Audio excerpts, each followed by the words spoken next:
चलो गाइस, आज हम एप्पल एयरपोर्ट्स प्रो की अनबॉक्सिंग करने वाले हैं। पहले हम यहाँ से करते हैं।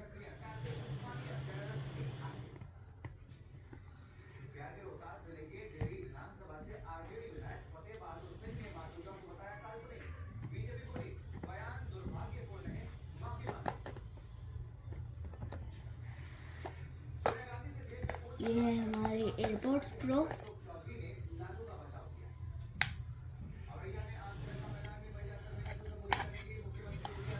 और ये है इसके बाकी के एयरपोर्ट्स का खराब हो गए तो उनका ये।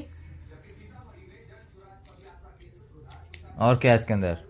और इसके अंदर है ये बेकार सा मेन्यू। चलो मेन्यू देखते हैं कुछ।